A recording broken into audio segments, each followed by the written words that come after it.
We're back with 5 players that need to go in the summer. Who's it going to be? Well, let's get into it, because that game against Celtic there was unforgivable, man. If we're being honest, like, some performances. I mean, I don't think... It was a 2-1 defeat, but we did nothing, right? Like, I've never seen a game where you actually get into it, the crowd are back into it, 2-1, and nothing's done. And we're going to go through 5 players that just need to go, right?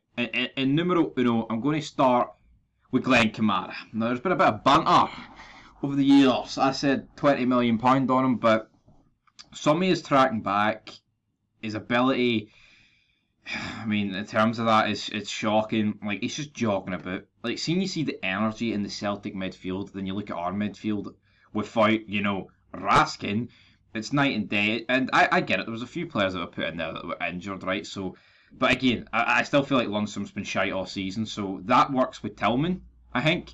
But with Lundstram, he's been like that all season. Like, literally, he's just been so passive, man. What are we supposed to do? Give him... Oh, because Belinda Carlisle, John. Belinda... See if Lundstram won the Europa League, you can almost accept this downward spiral, but we didn't. And for me, Kamara has to go. He does. I don't know how much money we'd get for him. Of course, there was like a £6 million move linked to Nice. Loan moves in and all that stuff. I mean, I put him at 20 million. I mean, prime Kamara, right? Which didn't last very long, but he was still very good for us. Like, I mean, he's did a job. He's come in for Dundee, 50 grand. But, Kamara at his absolute peak is worth double digits, right? But I don't know what's happened to him.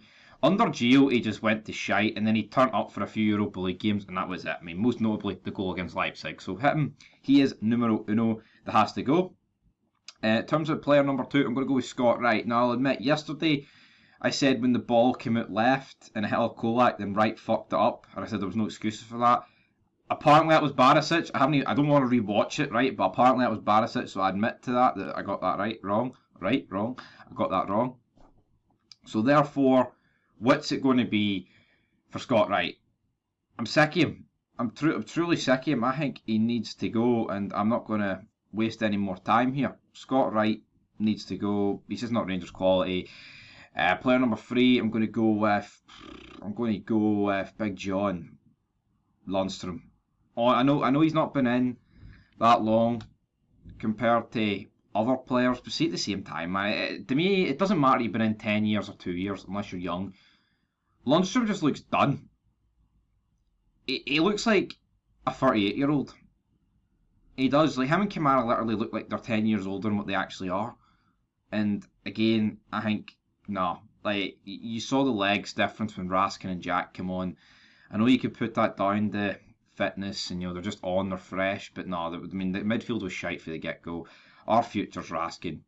We need to build a young team, energy in the middle, if we're going to compete with Celtic while Ange is still there. Because, like, Ange ain't going to be there for 10 years, but say Ange was there for another 8 years, right?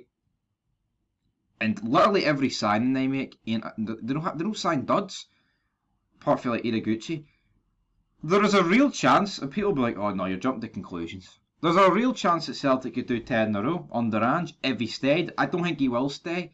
And it would be very hard still to do it, because 10 years is, it's monumental. It's why it's never been done. It's been 3 times it nearly got done with 9. Once for us, 2 for Celtic. But again, I'm not going to be surprised if Ange wins like 6 in a row if he stays. I do think he'll get a Premier League move, so that's good for us. But anyway, player number 4 that has to go, Borna Barisic.